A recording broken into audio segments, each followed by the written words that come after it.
यह बड़ा होता जाता है और जमीन से टकराते ही भारी तबाही मचा देता है। व्यापार में रिपल इफेक्ट का वैसा ही गहरा असर होता है, पर यह आपके बिजनेस के लिए काफी सकारात्मक हो सकता है और बुरा भी हो सकता है। इसे याद रखें। तो रिपल इफेक्ट के प्रभाव वाले मुख्य क्षेत्र कौन से हैं जहां तक आपके बिजनेस का सवाल है? लीडरशिप और कल्चर। एक लीडर के रोजाना के सूक्ष्म, जैसे आभार जताना या सक्रियता से सुनना, उस दिन के लिए टीम का माहौल तय करते हैं। शोधों के अनुसार जब लीडर्स अच्छी आदतें अपनाते हैं तो उनके कर्मचारी उन्हें अपनाने के लिए 35% अधिक प्रेरित होते हैं, जो सामाजिक प्रभाव को दर्शाता है। आसान भाषा में इसका क्या मतलब है? दरअसल वे अपने बॉस की नकल कर रहे हैं। वे वास्तव में बिल्कुल वही काम कर रहे हैं जो कि वे स्वयं कर रहे हैं या फिर वे खुद ही। मुझे ऐसा लगता है कि हमारे व्यवसाय और साथ ही हमारे समुदाय में भी इसका एक निश्चित अंश है उन दूसरों की नकल करना जिन्हें हम सराहते हैं, और वैसे यह सब किसी बहुत ही अच्छे कारण से है, बुरे नहीं। निश्चित रूप से हमें हमारे सीईओ द्वारा काफी अच्छी तरह से और विस्तार से सिखाया और प्रशिक्षित किया गया है। जहां तक बात आती है कि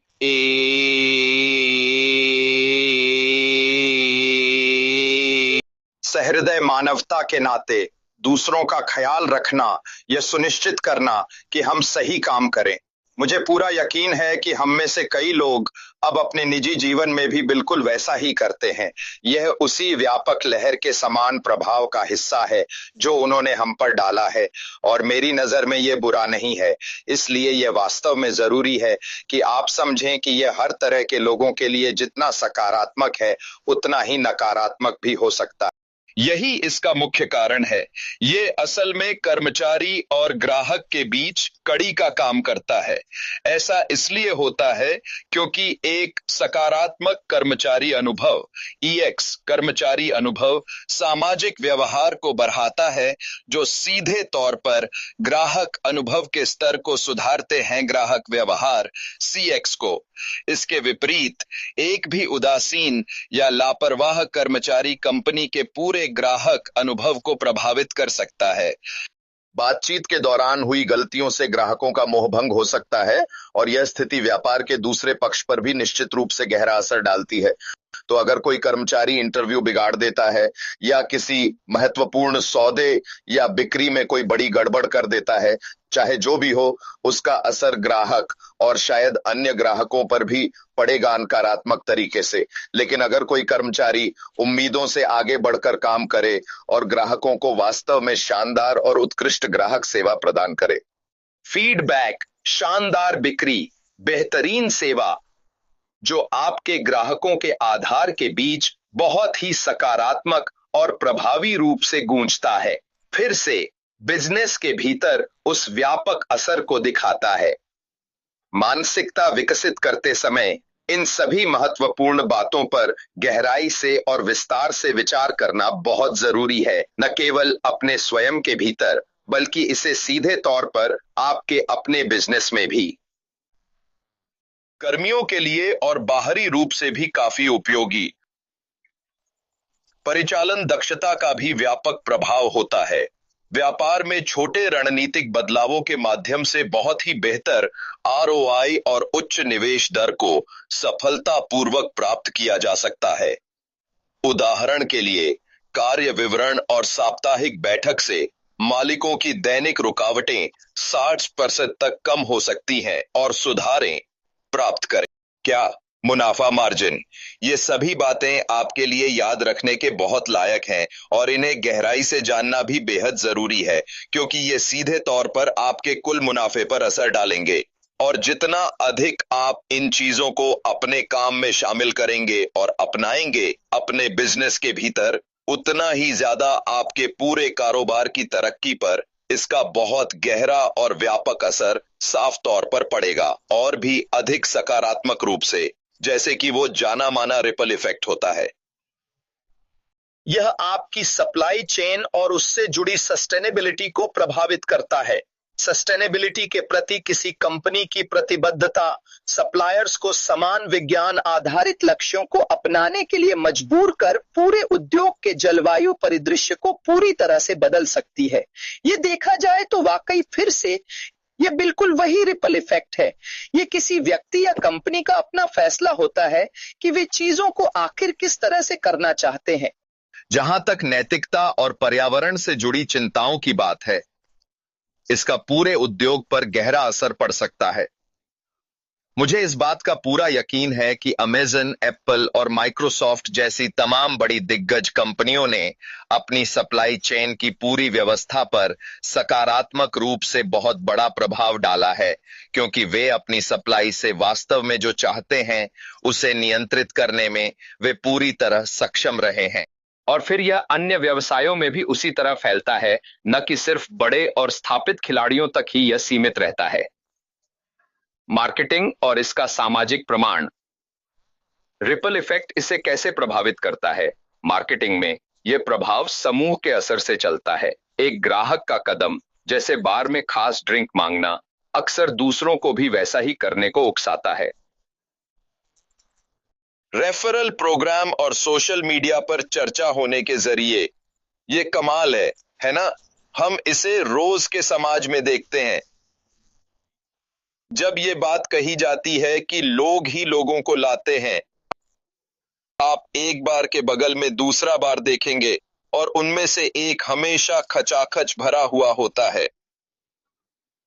भीड़ होने की वजह यह होती है कि लोग मानसिक रूप से जरा उस भीड़ वाली जगह को देखिए और वहीं जाइए, क्योंकि उन्हें लगता है कि अगर वहां बहुत भीड़ है तो वह जगह यकीनन काफी अच्छी और शानदार ही होगी। मुझे वह समय अच्छी तरह याद है जब हमारा अपना पब और रेस्टोरेंट हुआ करता था। 15वीं सदी की एक सुंदर पुरानी ब्लैक एंड व्हाइट इंग्लेनुक अंगीठी। और सर्दियों में, जाहिर है उन शांत महीनों के दौरान, मैं अपने पूरे स्टाफ से सामने की तरफ ही गाड़ियां खड़ी करवाता था, ताकि आने जाने वालों को यह लगे कि वहां पब के अंदर बहुत ज्यादा भीड़ है। प्रभाव। अब इसके लिए नए शब्द हैं, फोमो, कुछ छूटने का डर, और कई चर्चित शब्द जो सोशल मीडिया के मंचों पर हर तरफ दिखते हैं, बिल्कुल वैसे ही जैसे बिजनेस में रिपल इफेक्ट पैदा होता है। यह वास्तव में एक ऐसी बुनियादी चीज है जिसे आधुनिक मार्केटिंग और ब्रांडिंग के लिहाज से समझना और विस्तार से जानना जरूरी है, क्योंकि अगर आप उस महत्वपूर्ण एक्शन को बिल्कुल सही तरीके से अंजाम दे सकें जिससे कि एक सकारात्मक रिएक्शन पैदा हो सके।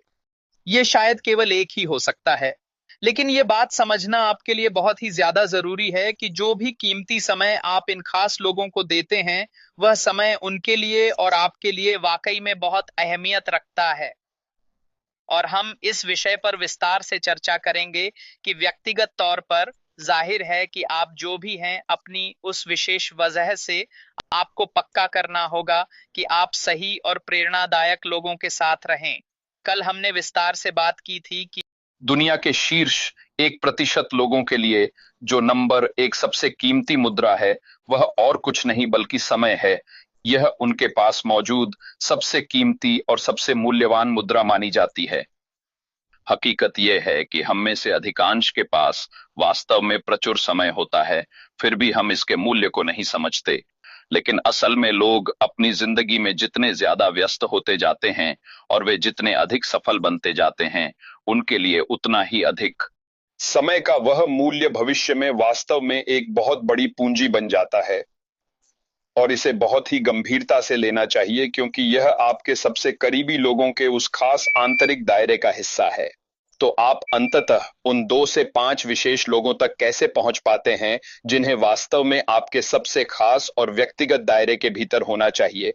आपको रिश्तों को परखने, नकारात्मकता को हटाने और प्राथमिकता तय करने की जरूरत है। पर क्या वे वाकई आपके लिए अच्छे हैं? और ठीक यहीं पर यह पक्का करना जरूरी है कि आपके करीबी दायरे में बिल्कुल सही और सकारात्मक लोग मौजूद हों, एक बहुत बड़ा फर्क पैदा करता है। अपने लक्ष्य और मूल्य तय करें। ऐसे लोगों को खोजें जिनके लक्ष्य और मूल्य आपसे मिलते हों, और ऐसे लोगों को खोजें जिन्हें आपकी सफलता से कभी कोई असुरक्षा महसूस ना हो। फिर से मैं कहना चाहूंगा, यह वास्तव में कुछ ऐसा है आप करते करते ही सीखते हैं। ऐसे कई लोग हैं जो अभी आपका हौसला बढ़ा रहे होंगे, लेकिन सफल होने पर वे उतने खुश नहीं दिखाई देते। क्या ऐसा नहीं है? क्योंकि उन्हें ऐसा लगता है कि आप उनसे काफी आगे या ऊपर निकल गए हैं, पर हकीकत में बात ऐसी बिल्कुल भी नहीं है। आपको अपने दायरे के लोगों का समर्थन करना होगा और उन्हें भी आपके लिए सहयोगात्मक होना जरूरी है। और ठीक यहीं पर यह परखना बहुत जरूरी हो जाता है कि आखिर आप अपने जीवन में किन्हें चुन रहे हैं। मन नहीं करता क्योंकि वे आपके अनुकूल नहीं हैं। वे ऐसे लोग हैं जिनके लिए आप यह सुविधा के लिए, या फिर शायद आप यह सब केवल इसलिए कर रहे हैं ताकि वे आपसे कभी नाराज न हो सकें। तो फिर निश्चित रूप से ये वे पूरी तरह गलत लोग हैं जिनके साथ आप अपना कीमती समय व्यर्थ बिता रहे हैं, क्योंकि वे वास्तव में आपके लिए किसी भी तरह से अच्छे नहीं हैं, सिर्फ आप उनके लिए अच्छे हैं। बिना किसी निजी राय थोपे, बिना किसी जजमेंट के और आपकी बातों की किसी और से कहीं भी कोई चुगली किए बिना, तो आप समझ लीजिए कि आपके दोस्तों के सर्कल में वाकई कोई बहुत ही अच्छा इंसान मौजूद है, क्योंकि ये वो खास इंसान है जिससे आप अपने मुश्किल वक्त और हर तरह की कठिन परिस्थितियों में अपने दिल की गहरी बात पूरी तरह से खुलकर कह सकते हैं, और वो बिना आपको परखे आपकी बात सुनेगा, जो आपकी बात सुनने को तैयार हो, और यह यकीनन आपकी और उन दोनों की ही असल में काफी मदद करेगा। इसका मतलब है कि हम रास्ते के हर कदम में मंजिल पाते हैं और इसे अक्सर सबसे संतुलित नजरिया माना जाता है। तो मुझे लगता है कि इस पूरे लंबे सफर में ऐश मुफारिह के साथ, इस प्रक्रिया के दौरान और ऑन पैसिव तथा ऐश के साथ मिलने वाली जीत में वास्तव में बहुत से लोग केवल अपनी मंजिल की ही सबसे अधिक फिक्र और चिंता कर रहे थे। और मेरा मानना है कि यही एक मुख्य बात है जो हमें सबसे ज्यादा असंतुष्ट और परेशान करती है। किसी भी चीज से अगर हम सिर्फ इसके अंत की चिंता करें, मेरा मतलब है, सच तो ये है कि वास्तव में किसी भी चीज का कभी कोई अंत नहीं होता। ये समय के साथ निरंतर विकसित होती रहेगी। इसलिए मैं बस आपसे यही कहना चाहूंगा कि जब चीजों में उम्मीद से ज्यादा समय लगने लगे तो निराश होना पूरी तरह स्वाभाविक है। दूसरी बात जिसने इस विचार प्रक्रिया को मेरे मन में जगाया, वो एक उद्धरण था जिसके बारे में मुझे नहीं लगता कि उसका कोई सीधा संबंध था जरूरी तौर पर इंतजार की इस अवधि से विभिन्न चीजों के लिए, पर मैंने इसे इसी से जोड़ा। विचार है कि छोटी खुशियां ही वह तरीका है जिनसे हम बच पाते हैं गहरे दुख की स्थिति से।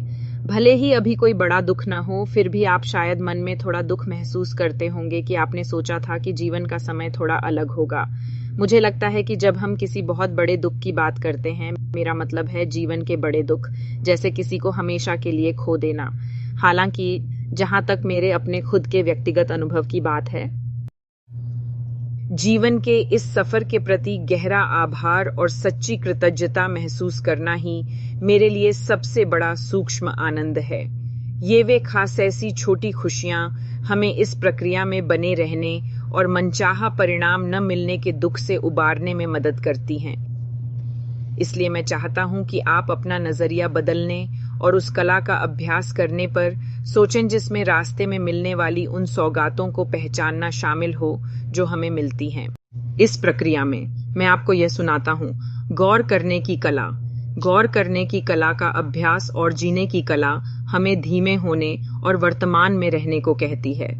रोजमर्रा के छोटे पलों में सुंदरता खोजना, अपनी स्वयं की व्यक्तिगत गति का पूर्णतः सम्मान करते हुए जीवन की सहज लय को अपनाकर और गहन आत्मचिंतन और आभार के लिए जगह बनाकर हम साधारण दिनों को सुख, अर्थ और शांत जादू में बदल देते हैं। तो आप जानते हैं, जैसे जैसे इस पर आज 78 साल से चर्चा हो रही है। आपने फाउंडेशन लिया है, आपकी मिसेज ने फाउंडेशन लिया है, आपके तीनों बच्चे भी। सर, तो मैंने अपने 3 बच्चों में से 2 को तो फाउंडेशन में नॉमिनी बना दिया, 1 को यूजर बना दूंगा, और आप दोनों जो इनकम वहां से होगी उसे बांट देंगे। बस सब कुछ बराबर हो गया। यह भी मुझे समझाना पड़ रहा है। इसके लिए शायद शिक्षा की जरूरत नहीं है, फिर भी हो जाता है। इसलिए जिन्होंने ये गलतियां की हैं, वे इस तरह की गिनती यहां आकर ना करें। और एक बात सुनिए, मतलब इसे आज से बहुत मजबूत बनाइए। पत्नी क्या चलेगी? गृह मंत्री, जेल मंत्री, little master, doctor sir Tushar Khatidas के विकास गांधी मालाकार सर। हमारे इस वेबिनार के आज खत्म होने के बाद जो लोग रहेंगे उन लोगों के नाम स्क्रीन शेयर करके बाकी लोगों के नाम मुझे भेज दीजिए। हमारे नए ग्रुप से हम उन्हें निकाल देंगे, सीधे निकाल देंगे। और इस बारे में कोई भी मुझे मैसेज करने की हिम्मत भी ना दिखाए, ऐसी स्थिति में मैं आपको ब्लॉक कर दूंगा। हम यहां सही तरीके से जानकारी और तकनीकी भाग सिखाने के लिए आए हैं। ह्यूमिटी को अपलोड करने के लिए हमारा यूनिकल ग्रुप बना है। इसीलिए आप बड़े हैं, आप गाड़ी चला रहे हैं, आपका ऑफिस है, आपकी जमीन है, इन सब चीजों में आप लगे रहें, लेकिन यहां इनका कोई बहाना मत दिखाइए। अंत में जो लोग रहेंगे उनके अलावा बाकी सभी को, बाकी नामों को नए यूनिकल ग्रुप के टेक्निकल पार्ट ग्रुप से सीधे ब्लॉक करके निकाल दिया जाएगा।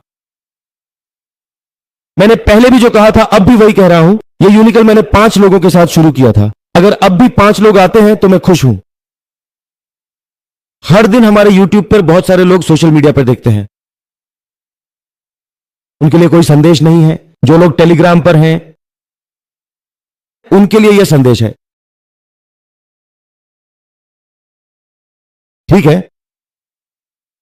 तो बहुत सुंदर तरीके से मैं आपको एक और बात बता रहा हूं जो कि टेक्निकल पार्ट है। अब आप में से जो लोग विक्टोरी में आए हैं, यह 1 बजे टेक्निक है औजार की। यहां से किसी ने कहा है कि इसका कोई संबंध नहीं है।